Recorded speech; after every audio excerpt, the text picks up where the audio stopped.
अब सावर्णी मनु के संबंध में श्री प्रश्न किया जा रहा है और उसका उत्तर श्री महर्षि मार्कंडेय प्रदान कर रहे हैं। और इसी सावर्णी मनु की उत्पत्ति के प्रसंग में भगवती जगदम्बा महामाया देवी जी के महात्म्य का वर्णन है, जिसे हम दुर्गा सप्तशती कहते हैं। ये इसकी एक संक्षिप्त एक ग्रंथ की माने आद्योपांत्य ग्रंथ की सूची हुई। यहां तक के चरित्रों का सूत्रात्मक स्मरण हुआ। अब हम प्रथम चरित्र से आरंभ कर रहे हैं।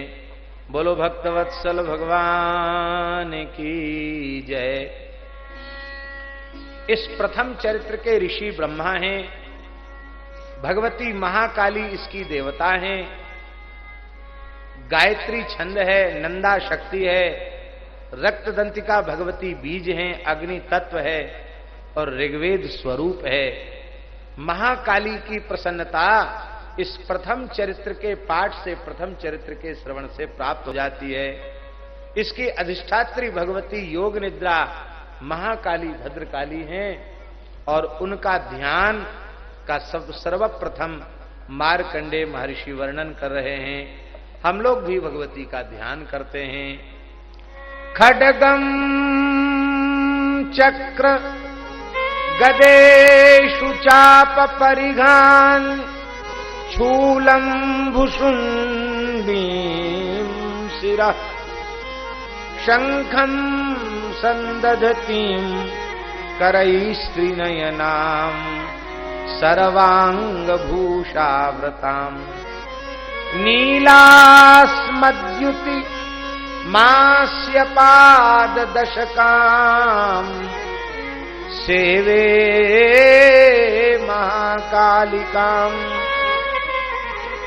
यामस्तौ स्वपिते हरौ कमलजो हन्तुं मधुं कैटभम्।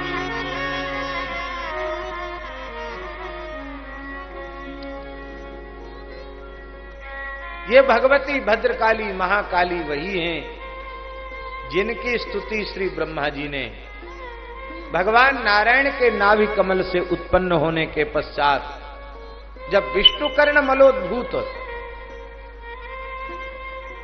मधु कैटभ उनको खाने के लिए दौड़े।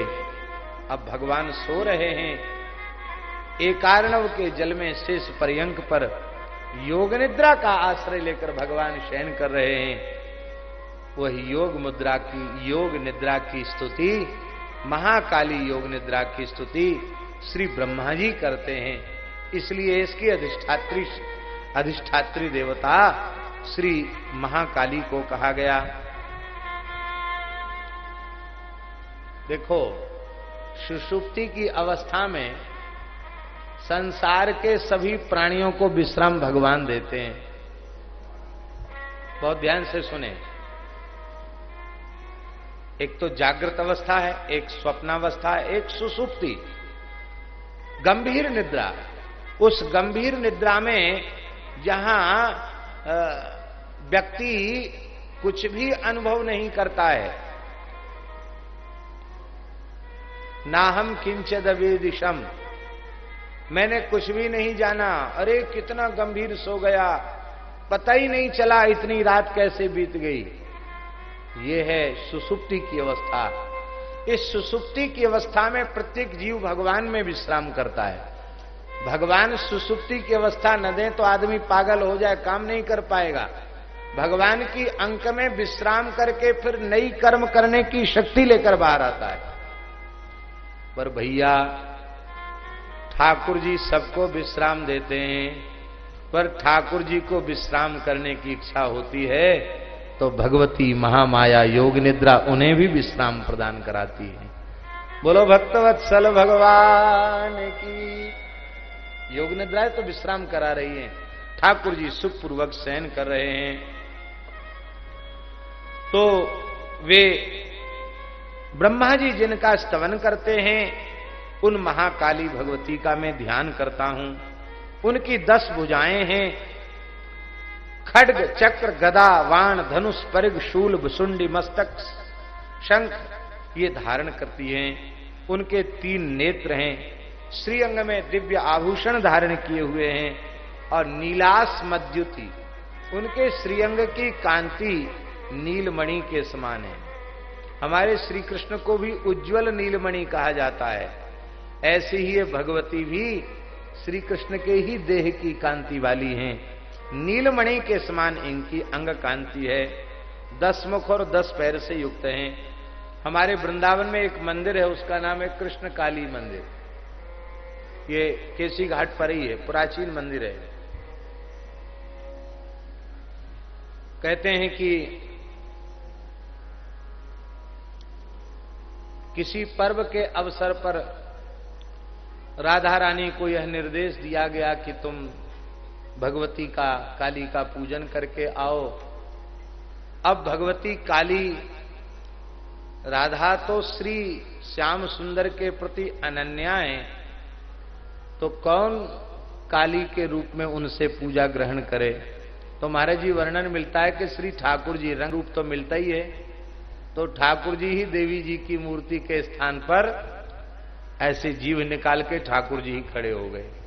तो वहां श्री कृष्ण ही काली रूप में प्रकट होकर के श्री जी की पूजा को अंगीकार कर रहे हैं। ऐसी एक झांकी का दर्शन हमारे वृंदावन में, बहुत प्राचीन मंदिर, कृष्ण काली मंदिर कहते हैं उसको। बड़ा सुंदर उनका स्वरूप है, 10 मुख हैं, 10 चरण हैं। ऐसी भगवती भद्रकाली महाकाली के चरणों में हम सब प्रणाम करते हैं। मार्कंडेय महर्षि वर्णन कर रहे हैं कि सूर्य नारायण के पुत्र जो सावरणी 8वें मनु कहे जाते हैं, उनकी उत्पत्ति हम विस्तार पूर्वक सुना रहे हैं। सूर्य कुमार महाभाग सावरणी वो कैसे भगवती की कृपा से मनवंतराधिपति पद को प्राप्त हुए, इसका विस्तार पूर्वक मैं वर्णन कर रहा हूं। पूर्व काल की बात है, स्वारोचिस मनवंतर में एक सुरथ नाम के राजा थे, जो चैत्र वंश में उत्पन्न हुए थे। संपूर्ण भूमंडल पर उनका अधिकार था और सुरथो नाम राजाभूत समस्ते क्षितिमंडले तस्य पालयता सम्यक प्रजा पुत्रानि वौरुषान। वे अपने औरस पुत्रों के समान प्रजा का पोषण करते थे। एक समय की बात है, कोला विध्वंसी नाम के क्षत्रिय, ये दक्षिण भारत में कोला नगरी प्रसिद्ध है। प्राचीन काल में वहां की वह राजधानी थी। क्षत्रियों ने उस नगरी को विध्वंस कर दिया, इसलिए उन क्षत्रियों की उस क्रिया विशेष के कारण संज्ञा हो गई कोला विध्वंसी।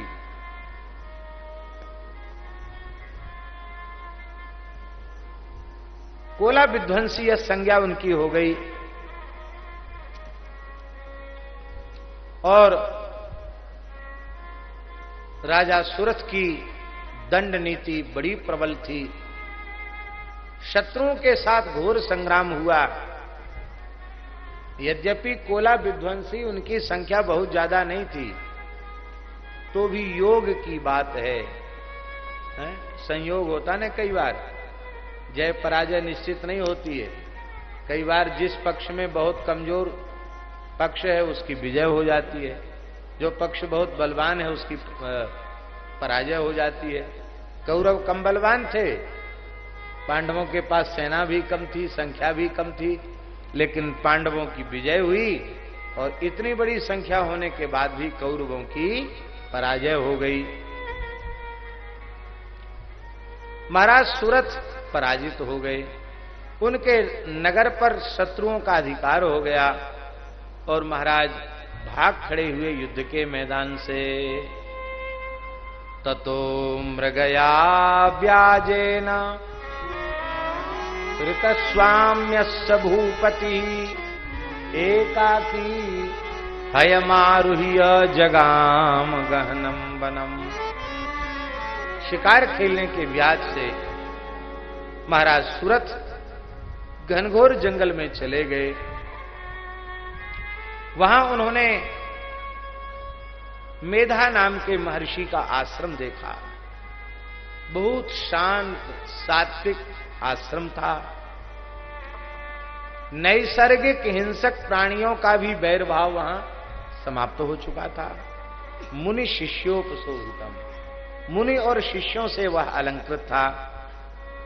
देखिए, आश्रमों में सबको जाकर शांति मिलती है। महाराज को भी बड़ी शांति मिली। वो आश्रम में निवास करते, इधर उधर विचरण भी करते और बारंबार अपने नगर के बारे में चिंतन करते। मद भृत्य स्थि रसद वृत्ति धर्म तप पाल्यते नवा, न जाने सब प्रधानों में सूर हस्ती सदा मदह। मेरे शत्रुओं ने अधिकार कर लिया है, पता नहीं वे मेरे दुराचारी सेवक जो शत्रु पक्ष से मिल गए, और शत्रु पक्ष से मिलने के कारण ही मुझे पराजय का मुंह देखना पड़ा। वे पता नहीं कैसे होंगे। देखो, विश्वासघाती का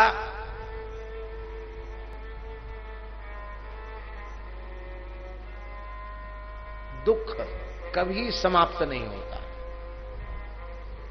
ऐसे अनेक उदाहरण हैं। राजा लोग सेवकों में फूट करके उनको प्रलोभन देते हैं, तुमको ये बना देंगे, ये बना देंगे, और फिर शत्रु पर विजय प्राप्त करते हैं छल पूर्वक। और उसके बाद सबसे पहले मारते हैं तो उन्हीं को मारते हैं। क्यों? जिसका दाना पानी तुमने खाया, उनके नहीं हुए तो तुम हमारे सगे कभी नहीं हो सकते। तुमको पद देना, अधिकार देना और तुम्हें जीवित रखना, ये हमारी सबसे बड़ी राजनीतिक भूल होगी। तो महाराज उनको वो समाप्त कर देते हैं। इसलिए वो राजा कह रहा है कि असद व्रत, भले ही असद व्रत हैं, पर थे तो हमारे सेवक। भला उन सेवकों का क्या हो रहा होगा, मेरे हाथी का क्या होगा, मेरे घोड़ों का क्या होगा, मेरे खजाने का क्या होगा। ऐसे अपने मन में राज्य की, प्रजा की, परिवार की चिंता करते रहते थे महाराजा सुरथ। उन्हीं महर्षि के आश्रम के निकट उन्होंने एक वैश्य को देखा। अब वैश्य भी ऐसे ही अटकता भटकता था, उसका भी मिलन महाराज सुरथ से हो गया। भैया, तुम शोक से व्याकुल दिखाई पड़ते हो, तुम्हारा मन बहुत खिन्न है। क्या जैसी दशा हमारी है, लगता है वैसी ही दशा क्या तुम्हारी है क्या? तो हम जानना चाहते हैं क्या स्थिति है तुम्हारी। वो वैश्य बोला, समाधिर नाम वैश्यो मुत्पन्नो धनिनां कुले। मैं समाधि नाम का वैश्य हूं। मेरा जन्म तो बहुत श्रीमंत कुल में हुआ, धनी मानियों के कुल में हुआ, किंतु मेरे दुष्ट स्त्री पुत्रों ने धन के लोभ से मुझे घर से बाहर निकाल दिया है। मैं इस समय धन से वंचित हूं, पत्नी से वंचित हूं, पुत्रों से वंचित हूं, और अपने प्राण बचाकर इस जंगल में आया हूं। बहुत अच्छा होता कि मैं अपने परिवार की याद न करता। जिन दुष्ट पुत्रों ने अपने पिता का आदर नहीं किया, उनका स्मरण न करता। जिस दुष्टा पत्नी ने दुष्ट पुत्रों का ही पक्ष लिया, अपने पति का पक्ष नहीं लिया, उसका मैं स्मरण नहीं करता। लेकिन बड़े दुख की बात है, फिर भी मुझे लगातार व्यापार की, दुकान की, पत्नी की, पुत्र की, उन्हीं की चिंता बनी रहती है। हमारी समझ में नहीं आता है कि ऐसा क्यों है। सो हम न वेद्मि पुत्राणाम कुशला कुशलात्मिकाम प्रवृत्तिम स्वजनानांच दाराणाम छात्र संस्थिता किन्नु तेषां गृहे क्षेम मक्षेमम किन्नु सांप्रतम। घर में कुशल है कि नहीं, आज भी हम समझ नहीं पा रहे हैं। अपने स्वजनों की प्रवृत्ति नहीं समझ पा रहे हैं। वे घर में कुशल से हैं कि नहीं। कथनते किन्नु सदवृत्ता दुर्वृत्ता किन्न में सुता। कहीं ऐसा तो नहीं कि मेरे रहने तक ही वे सदाचारी हों और मेरे चले जाने के बाद सब स्वेच्छाचारी हो गए हों, दुर्वृत्त हो गए हों, पता नहीं चलता है।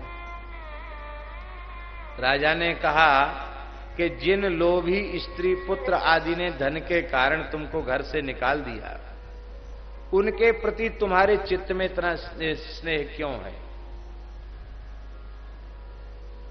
वैश्य ने कहा, महाराज जो बात आप हमसे पूछ रहे हो यह मैं न जानता हूं ऐसी बात नहीं है, मैं भी अनुभव करता हूं। मुझे भी समझ में तो आता है कि जिन्होंने दूध की मक्खी की तरह अपने वृद्ध बाप को घर से फेंक दिया निकाल के, उसके प्रति हमारी चिंता करना कितनी भारी मूर्खता है। लेकिन क्या करें, वे बेचारे धन के लोभ के कारण उन्होंने ऐसा किया है। महाराज बड़ी दुख की बात है, मेरा चित्त उन गुणहीन बंधुओं के प्रति लगा हुआ है। मुझे बहुत कष्ट है, मैं लंबी लंबी सांसें गिन रहा हूं। करोमि किम यत्र मनस्ते स्वप्रीति सुनिष्ठुरम, क्या करूं?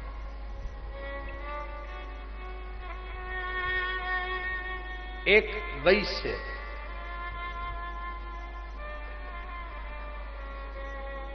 नगर का नाम और व्यक्ति का नाम नहीं लेना चाहिए, एक मर्यादा, इसलिए नहीं ले रहे। पहले तो इसलिए रोया कि उसके कोई पुत्र नहीं था। भगवान की दया हुई, पुत्र हो गया। एक ही पुत्र था, न कोई पुत्री थी, एक ही लड़का था। पढ़ाया लिखाया, विवाह हो गया और उसने दुकान संभाल ली। बाप का भाव थोड़ा गौ ब्राह्मण और संतों की सेवा में था, पर बेटा और बहू का भाव बिल्कुल नहीं था। वो तो समझते थे फिजूल खर्ची है। तो उन्होंने दुर्व्यवहार करना आरंभ कर दिया। इतना दुर्व्यवहार किया महाराज जी कि उसको घर से मार पीट के निकाल ही दिया। और वह वहां से चला, हमारे पूज्य महाराज जी से मिला हुआ था। तपसी जी की छावनी का चेला था वो। अयोध्या जी में तपसी जी की छावनी। अब वो कैसे बेचारा कह दिया, अब घुसोगे घर में तो मार डालेंगे। वो बेचारा आया। मथुरा में किसी ने प्रसाद खिलाकर, कंजूसी तो थोड़ी बहुत होती है पुराने लोगों में, क्योंकि वो मुद्रा का मूल्य उसी पुराने हिसाब से वो आंकते हैं, इसलिए थोड़ी कंजूसी तो पुराने लोगों में रहती ही है।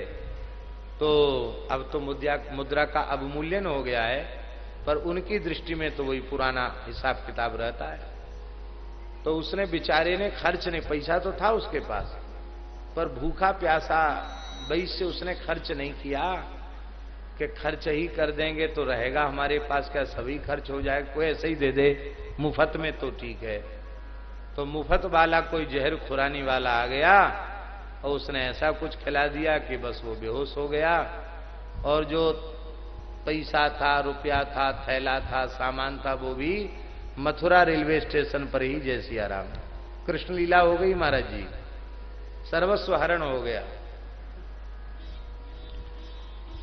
2 दिन 3 दिन तक तो बेहोश पड़ा रहा, फिर पता नहीं कैसे होश आया होगा।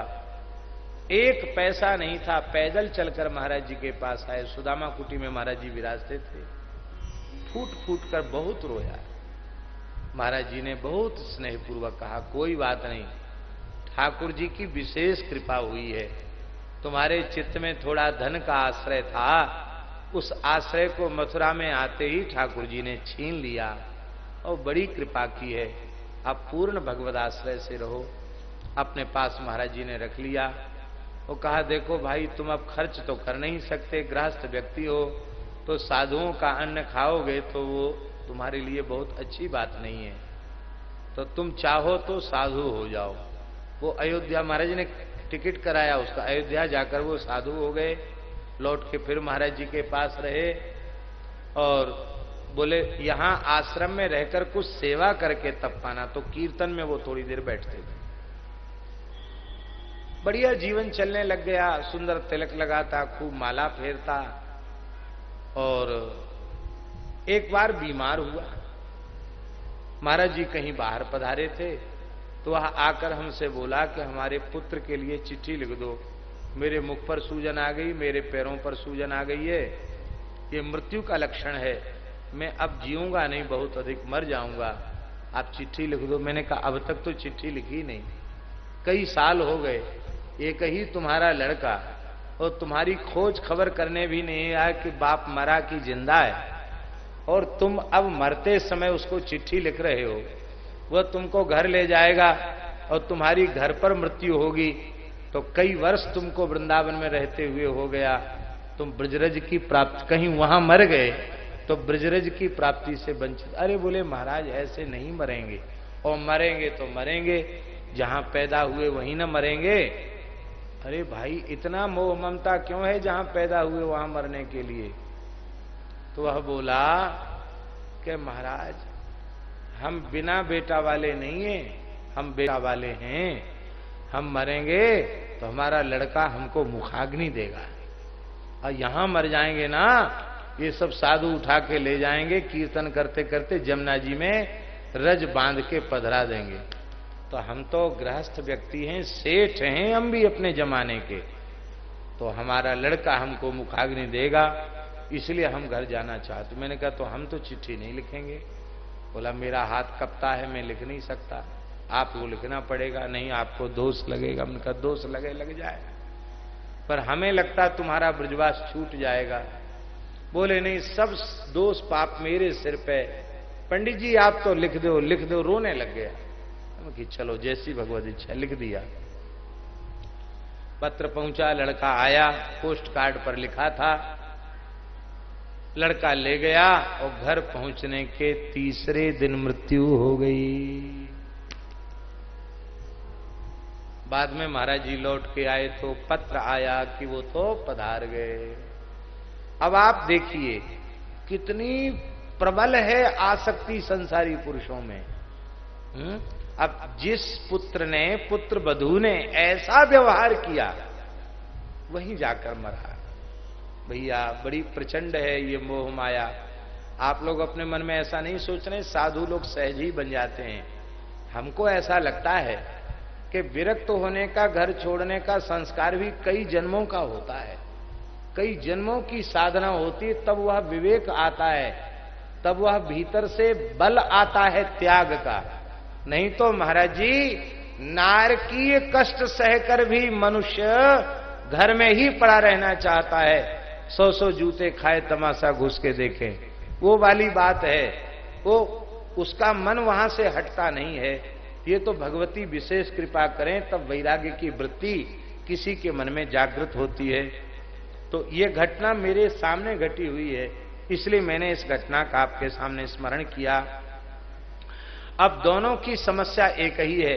राजा की भी यही समस्या है कि हमें अपने राज्य का, परिवार का चिंतन नहीं करना चाहिए। वैश्य की भी यही समस्या है, हमें अपने राज्य का, परिवार का चिंतन नहीं करना चाहिए, हमें इस आश्रम में रहकर ब्रह्म चिंतन करना चाहिए। लेकिन हम दोनों ब्रह्म चिंतन नहीं कर पा रहे हैं, आज भी संसार का चिंतन बन रहा है। तो चलें, इसका कारण क्या है, ये किसका प्रभाव है जो हम लोगों की चित्त वृत्ति ऐसी बन रही है। अब तो दोनों श्री महर्षि के समाधि नाम का वैश्य और सुरथ नाम के राजा महर्षि मेधा की सन्निधि में पहुंच गए और चरणों में प्रणाम किया, और प्रणाम करके कुछ वार्तालाप आरंभ किया। अनुकूल अवसर देख करके बातचीत का आरंभ किया। राजोवाच भगवस्त्वामहं पृष्टुम इक्षाम्येकं वदस्व तत् दुःखाय यन्मे मनसः स्वचित्ता यत्तताम बिना। हे भगवान, मैं आपसे एक बात पूछना चाहता हूं। मेरा चित्त अपने अधीन न होने के कारण यह बात मेरे भीतर बहुत अधिक पीड़ा पहुंचा रही है। यह राज्य के प्रति जो मेरा ममत्व है वह मुझे बहुत पीड़ा पहुंचा रहा है। हे भगवान, मैं यद्यपि जानता हूं कि अब वह नगर तेरा नहीं रह गया, वह सेना, वह हाथी घोड़े, वह नौकर चाकर अब तेरे नहीं रहे, लेकिन फिर भी मेरी उनके प्रति ममता क्यों है, उनमें आसक्ति क्यों है? मैं उनके लिए रो रहा, वो हमारे लिए नहीं रो रहे हैं, हम उनके लिए रो रहे हैं। और ये वैश्य, इसको भी इसकी घरवाली ने, पुत्रों ने मार पीट के घर से निकाल दिया, पर ये भी उनके लिए रो रहा, वो इसके लिए नहीं रो रहे हैं, पर ये उनके लिए रो रहा है। महाराज, तत्किमेतन महाभाग यन्मोहो ज्ञानिनोरपि ममाश्चित भवत्येषा विवेकानंदस्य मूढ़ता। हे भगवान, हम दोनों ज्ञानवान हैं, समझदार हैं, फिर भी पुरुष की भांति व्यवहार कर रहे हैं, मूढ़ों की तरह व्यवहार कर रहे हैं। इसका कारण क्या है? देखो, मनुष्य को ज्ञानी होने का भ्रम हो जाता है, वो ज्ञानी है नहीं। केवल शाब्दिक ज्ञान प्राप्त करके, कुछ व्यावहारिक ज्ञान प्राप्त करके अपने को बहुत ज्ञान विज्ञान संपन्न मान लेता है। जैसे भगवान सूर्य के उदित होने पर अंधकार नहीं रह सकता, ऐसे ही ज्ञान के उदित होने पर अविद्या नहीं रह सकती है। रवि और रजनी एक साथ रह सकते हैं क्या? एक साथ कभी नहीं रह सकते। एक सज्जन पहुंचे श्रद्धेय स्वामी श्री राम सुखदास जी के पास। भारतवर्ष में कौन ऐसा है जो उनका नाम न जानता हो? बोला, स्वामी जी, हम बहुत दिन से आपका सत्संग सुनते हैं, पूज्य सेठ जयदयाल गोयनका जी का साहित्य पढ़ते हैं, और बहुत कुछ हम गीता प्रेस का साहित्य पढ़ते हैं। हमने कुछ वेदांत दर्शन का भी अभ्यास किया है, उपनिषदों को भी पढ़ा है, ब्रह्म सूत्र भी पढ़ा है, और अब आपकी कृपा से मुझे इसलिए अब कोई कर्म मेरा शेष नहीं रहा, सब छोड़ दिया मैंने, ब्रह्म ज्ञान हो गया, बस मुक्त हो गया। तो स्वामी जी ने हाथ जोड़कर कहा, सत्य घटना है जालान जी, हाथ जोड़कर कहा कि चलो, इतने लंबे सत्संग में एक व्यक्ति ने तो स्वीकार किया कि मुझे ब्रह्म ज्ञान हुआ, हम समझेंगे हमारा श्रम सफल हुआ, बहुत अच्छा हुआ। पर भैया, एक बात हम तुमसे पूछते हैं, राजस्थानी में ही बोले, वो राजस्थानी व्यक्ति ही था, कि भैया एक बात हम तुमसे पूछते हैं कि कोई तुम्हारा आदर करता है, सम्मान करता है, तुम्हारी प्रशंसा करता है, तो तुम्हें प्रसन्नता होती है कि नहीं? होती है। अब कोई तुम्हारी निंदा करे, तुम्हारा कोई तिरस्कार करे, तुम्हारा कोई आदर न करे, तो तुम्हें कष्ट होता है, अपमान का अनुभव होता है कि नहीं? हाँ, ये भी होता है। तो स्वामी जी हंस करके बोले, तब तुम्हें ब्रह्म ज्ञान नहीं भ्रम ज्ञान हुआ है, ब्रह्म ज्ञान का भ्रम हो गया है, वस्तुतः इसको ज्ञान कहते नहीं है। जहां ज्ञान उत्पन्न हो गया वहां अपना पराया कहां रह गया?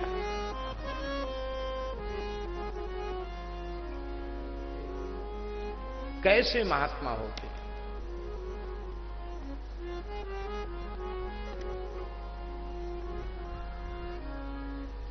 एक महापुरुष के परिवार का पौत्र दुर्घटना पूर्वक मारा गया, वृंदावन की घटना। भगवत प्राप्त महापुरुष थे पूज्य पंडित श्री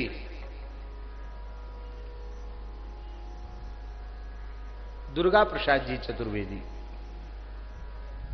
वृंदावन में निवास करने वाले ये अलग विद्वान, बहुत अच्छे महानुभाव थे, भगवत साक्षात्कार प्राप्त था। दास ने भी उनका दर्शन किया, हमारे महाराज जी भी उनके निकट कभी कभी पधारते थे, और परम श्रद्धेय पूज्यपाद श्री उड़िया बाबा उनका बहुत आदर करते थे। पूज्य स्वामी श्री खंडानंद सरस्वती जी, पूज्य स्वामी श्री कृपात्री जी उनका बहुत आदर करते थे। स्वामी जी जब भी वृंदावन में आते थे तो एक दिन उनकी भिक्षा उनकी कुटिया पर होती, बहुत व्यवस्थित जीवन था। उनका पौत्र बदमाशों ने मार दिया उसको।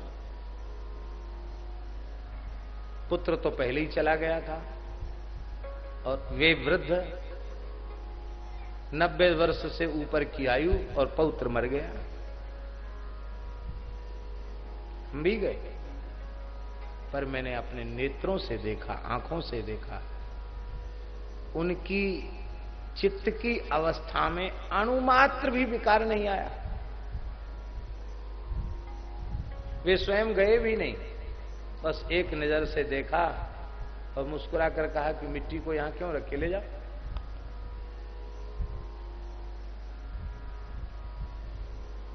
इसको कहते हैं ज्ञान। इसको ज्ञान नहीं कहते हैं कि किसी व्यक्ति का बेटा मर गया तो विद्वान महानुभाव पहुंचे, न जायते म्रियते वा कदाचित, ये सब गीता के श्लोक पढ़ने लग गए, उसको ढाढ़स देने लगे। और कालांतर में वह व्यक्ति जब उन महानुभाव के घर में आया तो देखा वे स्वयं ही रो रहे हैं। अरे बोले पंडित जी आप क्यों रो रहे हैं? हमारा लड़का मर गया था तो आप गीता का उपदेश कर रहे थे, न जायते म्रियते वा कदाचित, और आज आपके घर में तो लगता है ऐसी कोई घटना नहीं घटी, फिर आप रो क्यों रहे हैं? अरे बोले हमारे घी की मटकी फूट गई, बहुत दिनों से उसमें घी भरा था, वो घी पीते पीते एकदम सालिग्राम भगवान के समान श्याम वर्ण की हो गई थी। अब दूसरी मटकी खरीदनी पड़ेगी, पैसा खर्च होगा और वो भी घी पिएगी, तो महाराज इसलिए रो रहा हूं। अरे बोले मेरा लड़का मर गया था तब तो आप गीता का उपदेश कर रहे थे, आपकी मटकी फूट गई तो आप गीता के ज्ञान का उपयोग क्यों नहीं कर लेते? अरे अरे मूर्ख, हमारे इस हानि पर तू सांत्वना तो देता नहीं, उल्टे हमको उपदेश देता है। अरे लड़का तेरा था और हंडी मेरी थी, भैया तेरी मेरी लगी रहेगी तो चाहे गीता घोट के कंठस्थ कर लो, और चाहे ब्रह्मसूत्र पढ़ लो, और चाहे उपनिषद घोट के पी जाओ, तो भी अज्ञान का क्षय होगा ये संभव नहीं है। तो ममाश्च ज्ञानिनोह अपि, वो कह रहा है कि हम ज्ञानी हैं दोनों, फिर भी मोह क्यों है?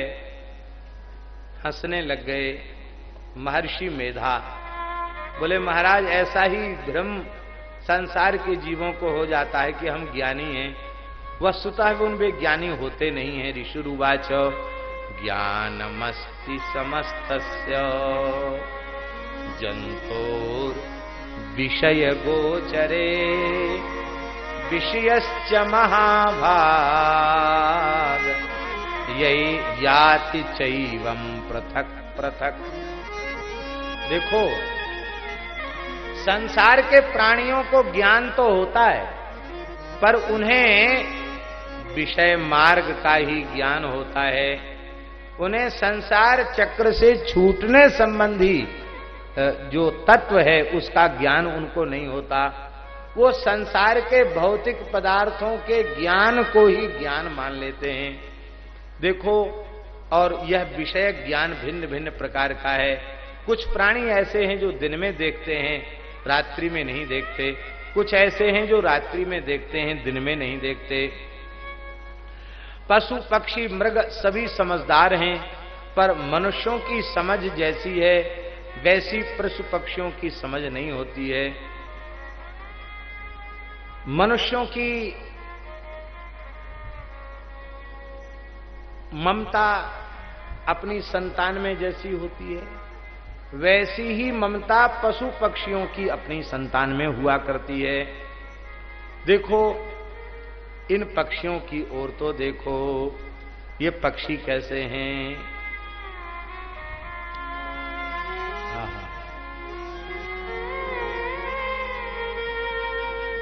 ज्ञाने पिसति पश्यैतान्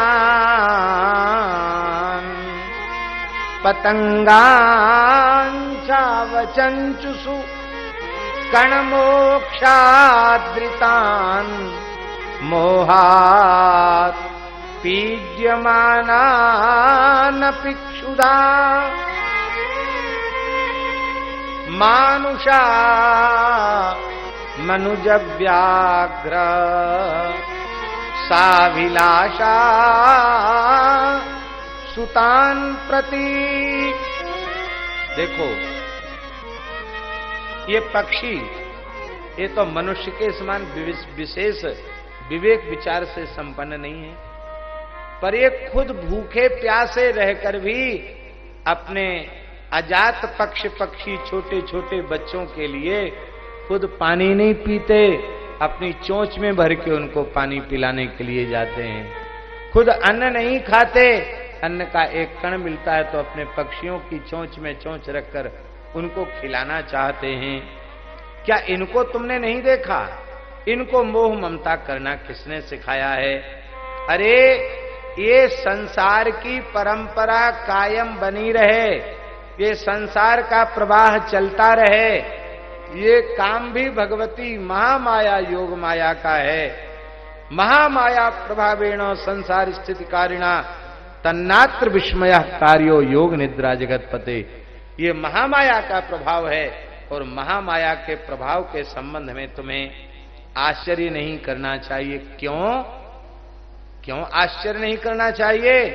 जगतपते योग निद्रा, जगतपति जगन्नाथ भगवान श्री हरि की ये योग निद्रा है। ऐसी इनमें अचिंत्य सामर्थ्य है। महामाया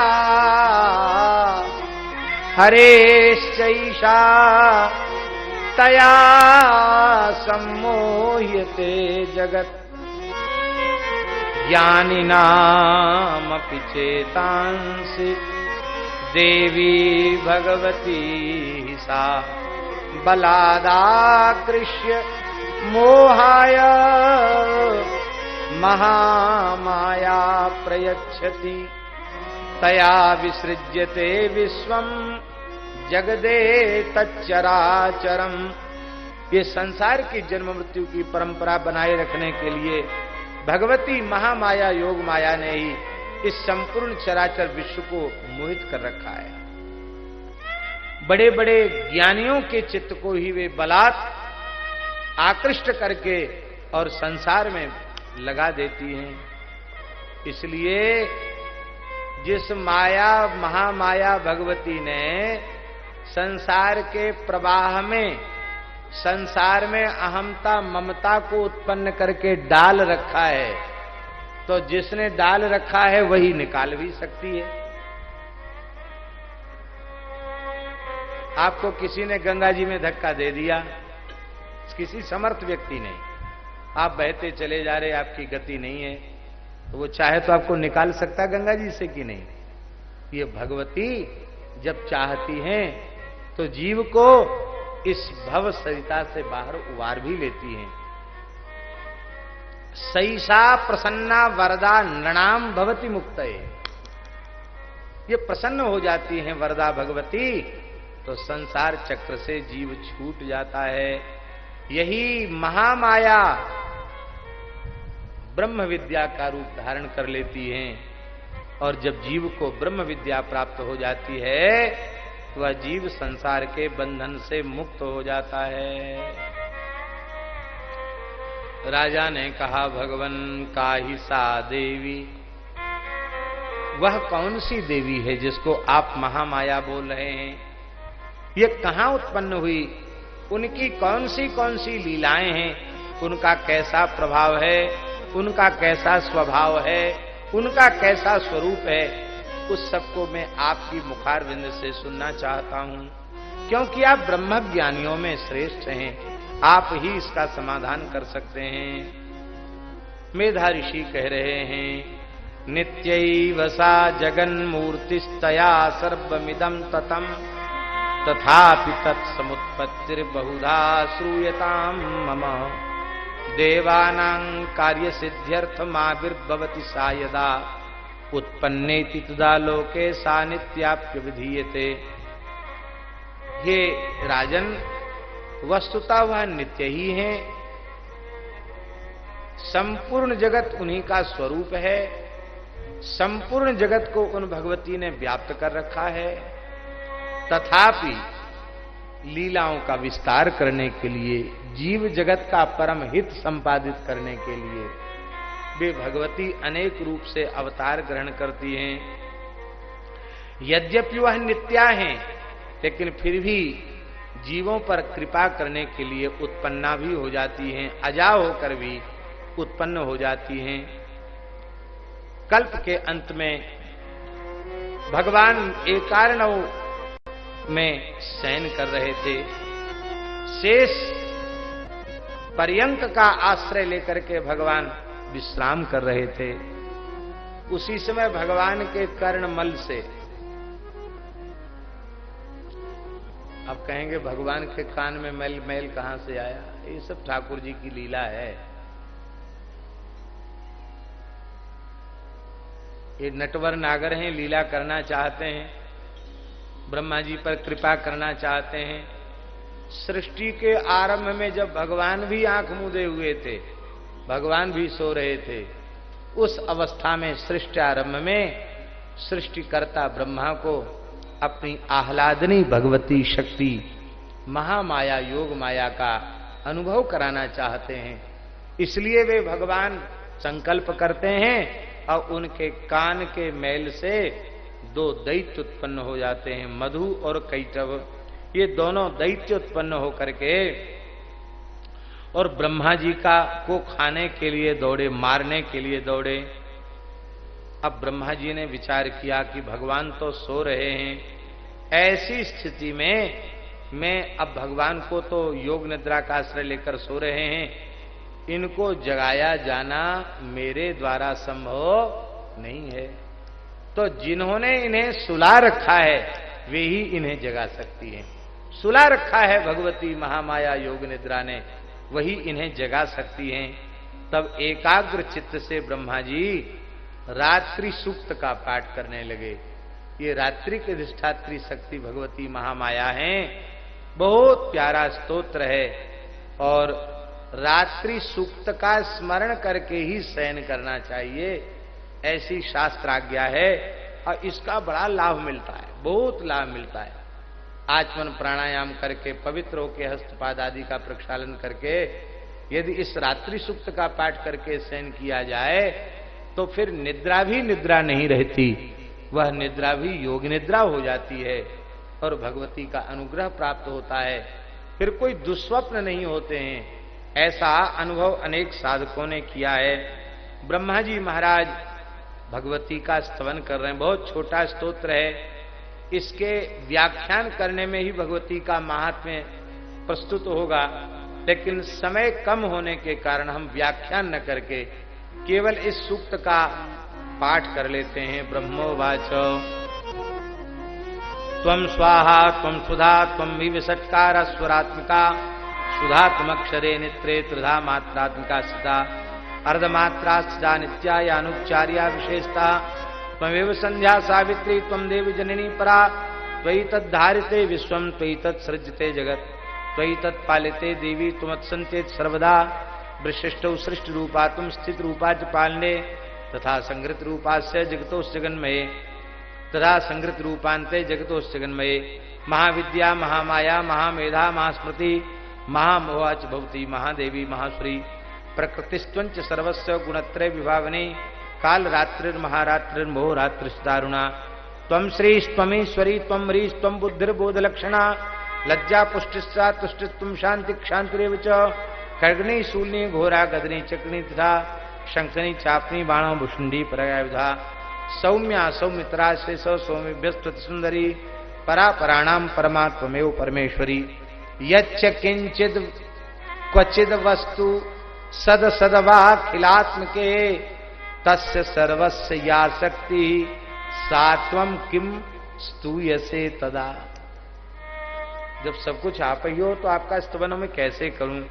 यया त्वया जगत सृष्टा जगत पाच्यत्यो जगत सोपि निद्रावशम नीतः। इतने बड़े भगवान जिनके संकल्प से जगत उत्पन्न होता है, पालित होता है, समाप्त हो जाता है, उनको भी आपने सुला रखा है, हैं? जिनके अधीन सब है उनको भी अपने अधीन कर रखा है, निद्रा के अधीन कर रखा है। तो महाराज आपकी स्तुति कौन कर सकता है? कस्त्वाम स्थितुमेश्वरा विष्णु शरीर ग्रहण महम ईशान में च कारितास्ते तो तस्त्वम का स्तोतुम शक्तिमान भवेत। कौन आपकी स्तुति कर सकता है? हे भगवान आप, हे भगवती आप कृपा करो, इन मधुकैटव असुरों को मोहित करो और जगत के स्वामी भगवान श्री हरि को जगा दो। किस लिए जगाओ? बोले हंतु में तो महासुरौ, इन महासुरों का वध करने के लिए उनको जगा दो। अब तो महाराज जी भगवती जो योग निद्रा में भगवान को सुला रही थी, उन भगवती योग माया साक्षात प्रकट हो गई और उन्होंने भगवान के श्रीअंग में प्रवेश करके उनके नेत्र, आज से मुख, नासिका, इन सबको थोड़ा संकुचित किया। भगवान थोड़े से हिले, थोड़े उठ के बैठे, अंगड़ाई लिए और भगवान जग गए। अब तो भगवान उत्तस्थौत जगन्नाथ तया मुक्तो जनार्दना, निद्रया मुक्ता भगवान जनार्दना समुत्तस्थौ, निद्रा से, योग निद्रा से मुक्त होकर भगवान उठकर बैठ गए। देखो निद्रा भी भगवती हैं, इसलिए हम निद्रा रूपी भगवती का भी आदर करते हैं, आदर करना चाहिए। निद्रा भगवती नहीं कृपा करेंगी तो आदमी पागल हो जाएगा। है? इसलिए निद्रा भी बहुत आवश्यक है। आजकल तो चिकित्सक, आयुर्वेद के महानुभाव तो कहते ही थे, अब पाश्चात्य चिकित्सक भी यह स्वीकार करने लग गए हैं कि कम सोने वाले की याददाश्त बहुत जल्दी चली जाती है। पहले अपने वैद्य इतना जोर दे के नहीं कहता, वैद्य भी कहने लग गए हैं कि महाराज 8 घंटे सोइए, नहीं तो जितना लोड दे रहे हैं आप मस्तिष्क पर, ये किसी भी मशीन पर ज्यादा लोड दिया जाएगा तो वो कितने दिनों तक चलेगी, फेल हो जाएगी।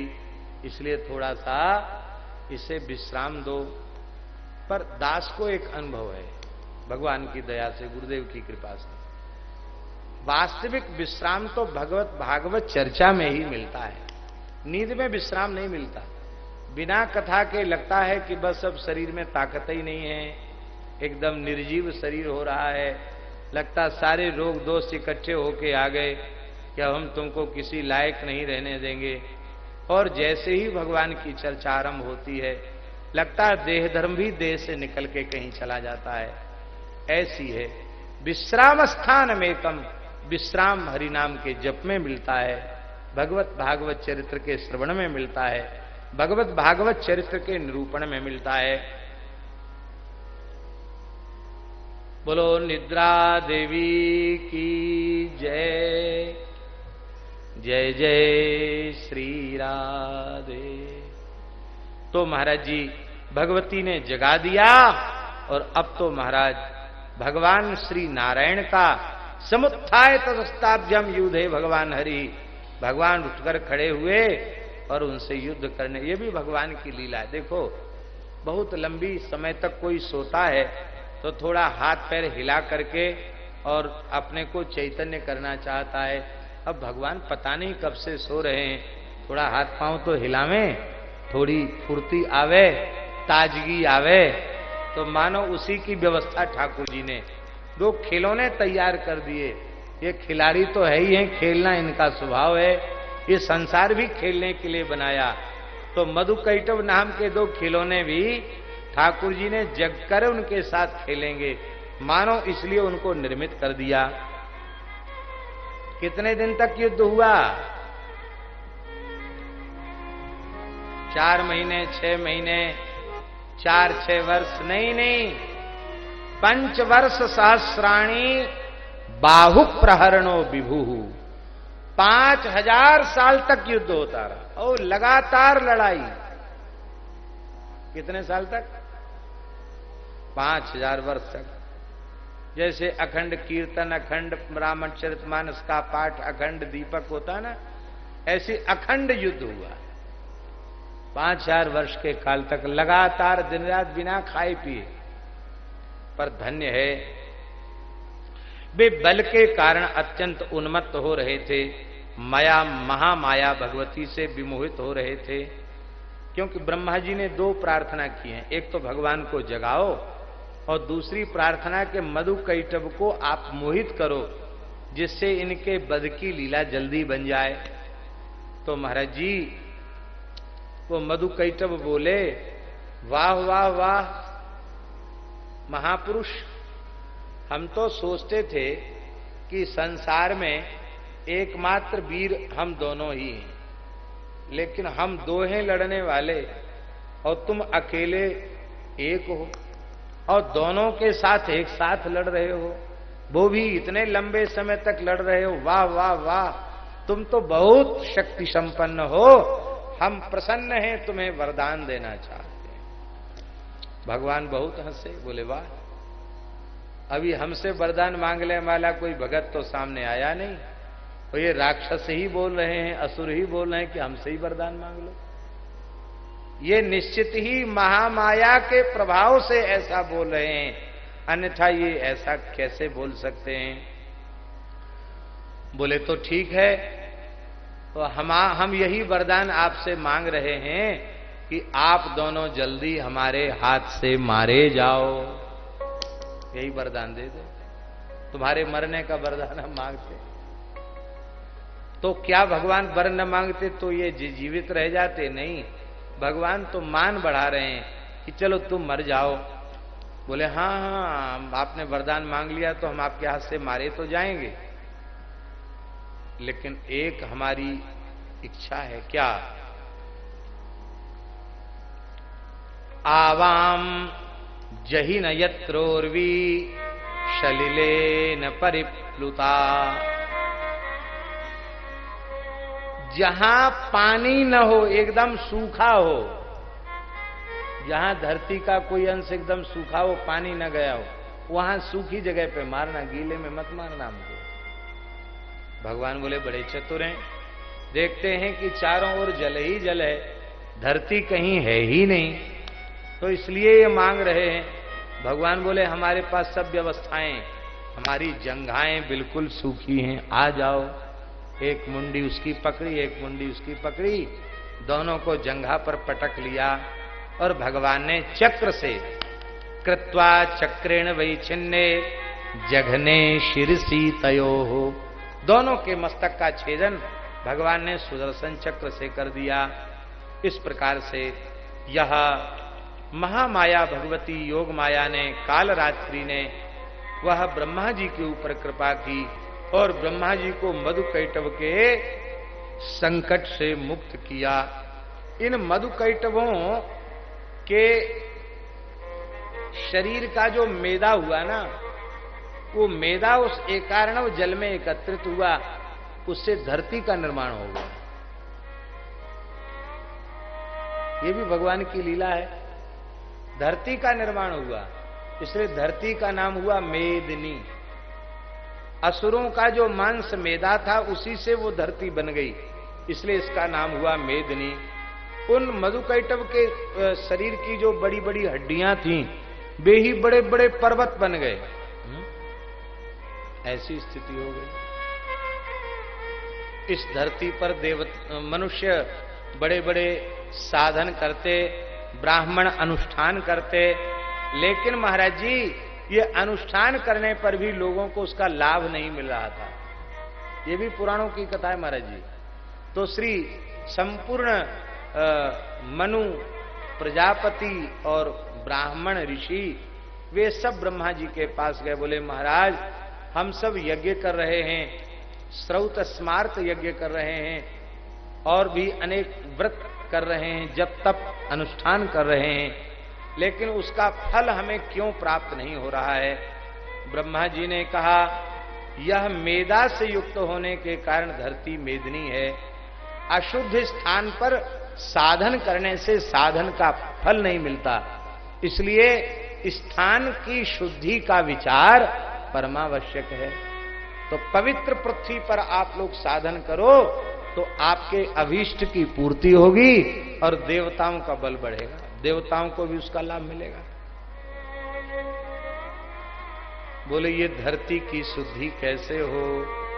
तब ब्रह्मा जी ने कहा गाय के गोबर और गोमूत्र से धरती की शुद्धि हो जाती है। इसलिए हमारे कर्मकांड के ग्रंथों में लिखा गोमय गोमय नोपलिप्य, गोबर से पहले लीपो। सच्ची बात तो यह है, हमारी बात तो लोग मानेंगे नहीं, समझेंगे नहीं।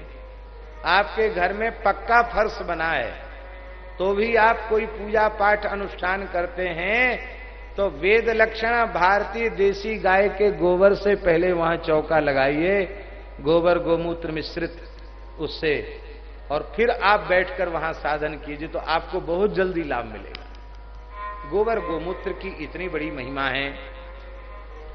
हमने जब ये बात पढ़ी कि यह पृथ्वी मेदिनी है और इसके उस अशुद्धि का शोधन गाय के गोबर गोमूत्र से होता है, तब से हमारा जो मलुकदास जी का धूनी घर है वो भी पत्थर का ही है। तो उसको मिट्टी डलवा करके पत्थर के ऊपर गोबर से लीप करके, अब वो गोबर से लिपता है।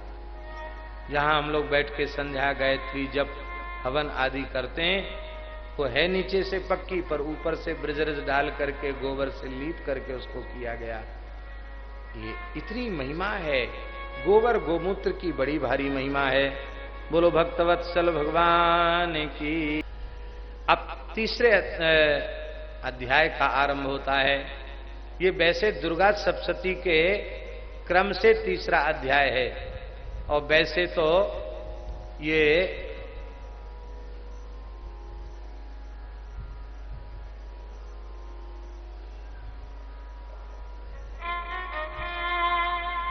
क्रम में तो 60 से ऊपर की संख्या इसमें जाती है। 61, 62, 63 यहां से ये अध्याय से आरंभ होता है।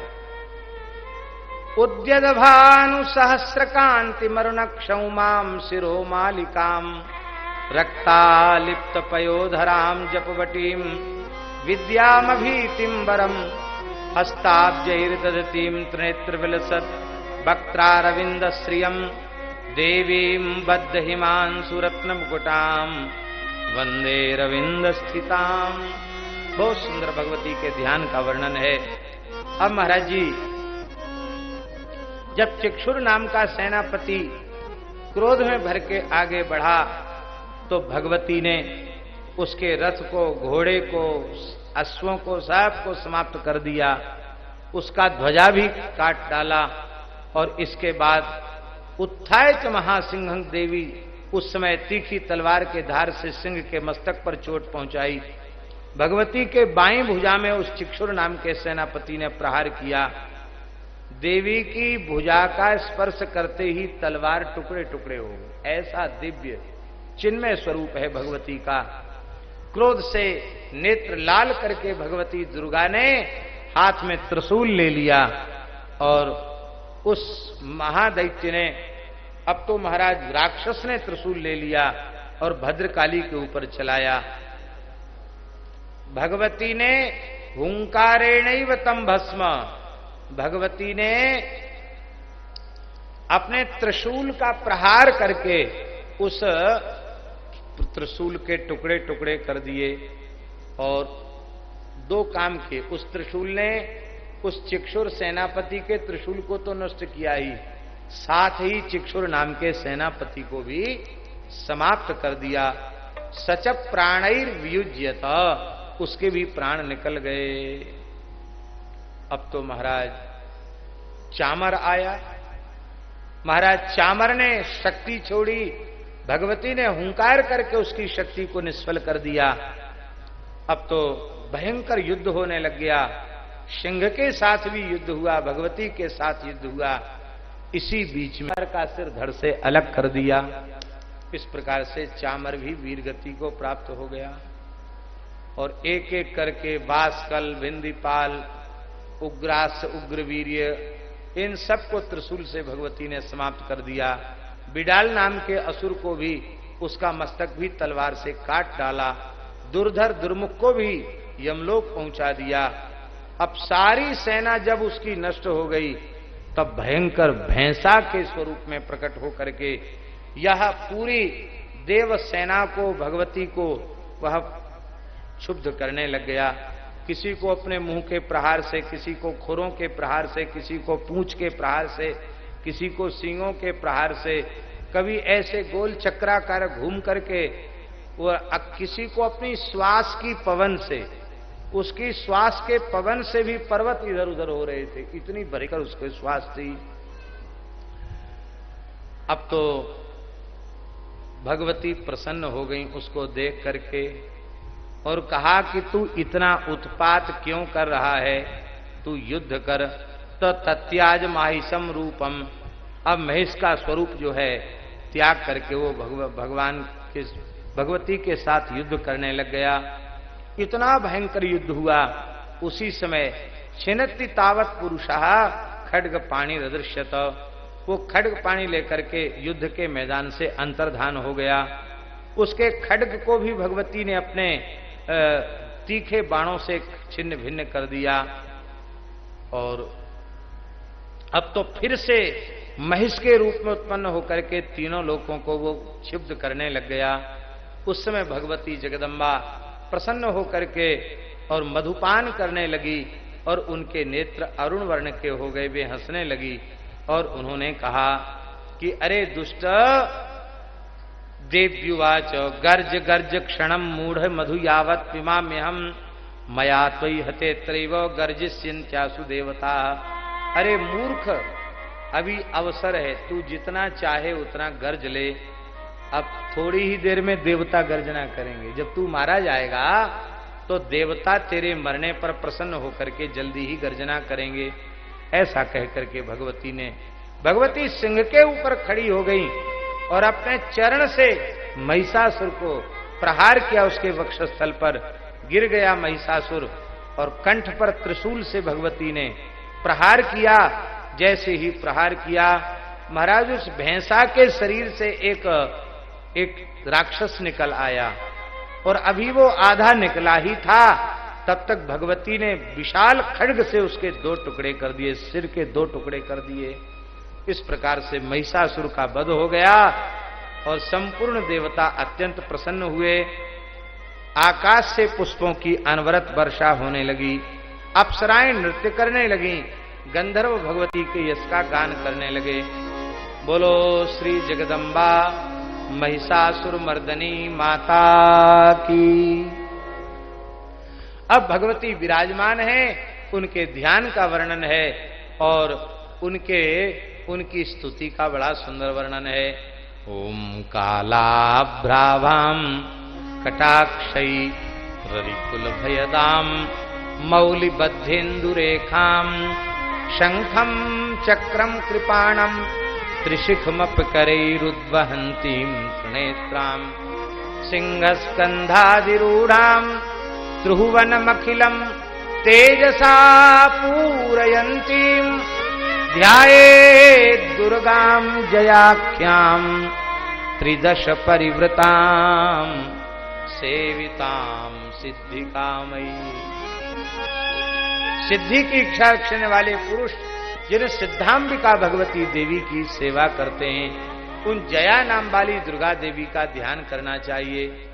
काले मेघ के समान उनके श्रीअंग की आभा है, श्याम है, अपने कटाक्षों से शत्रु समूह को भय दे रही हैं, विचलित कर रही हैं। मस्तक पर सुंदर चंद्रमा की कला विराजमान है, शंख चक्र कृपाण त्रिशूल धारण किए हैं, 3 नेत्र हैं, सिंह के कंधों पर विराजमान हैं और अपने तेज से तीनों लोकों को व्याप्त कर रखा है। ऐसी जया भगवती सिद्धांबिका माता के चरणों में हम सब प्रणाम करते हैं। अब बहुत सुंदर स्तुति है, स्तुति का भाग कहने का अवसर नहीं है, लेकिन फिर भी कुछ भाव तो हम कहेंगे जरूर। बहुत प्यारे भाव हैं। आज